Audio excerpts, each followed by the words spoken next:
Movement. What's the position? Can't lock in. Talk to me, Hudson! Multiple signals. They're closing. Go to infrared, people. Look sharp.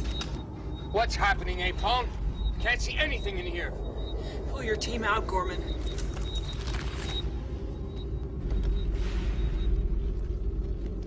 I got signals. I got readings in front and behind. Where, man? I don't see shit. He's right, there's nothing back here. Look, I'm telling you, there's something moving and it ain't us. Tractor's off scale, man. They're all around us, man. Jesus. Maybe they don't show up on infrared at all.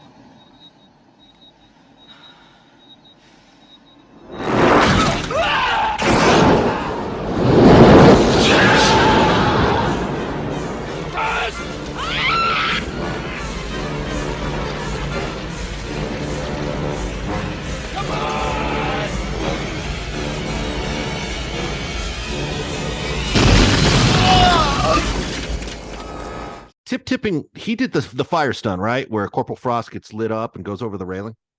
No, he did not.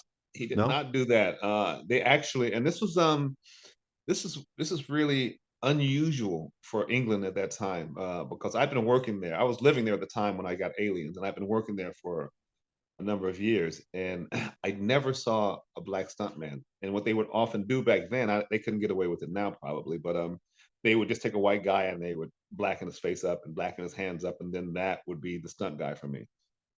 But they brought this guy in. I think his name was Paul. I can't think of his last name, but they brought him in. He was my height and my weight, and he was a really good stunt guy.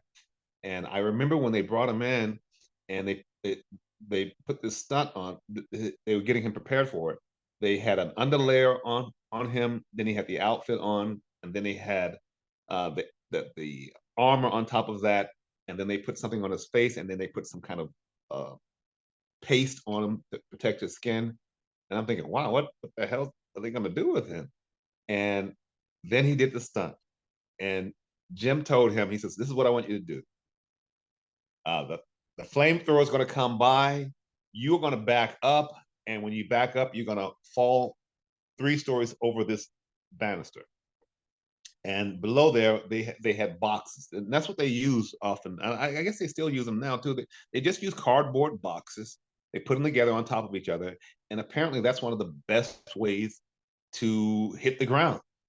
And so the first time they did it, they lit him up, and the guy was on fire, and he did it. He backed up, and he fell over the banister, and boom, it was that. And everybody applauded. It was like crazy because it's like 3 stories he's falling down. I mean, in the film, it's like this, but when you see it actually being filmed, it was an amazing stunt.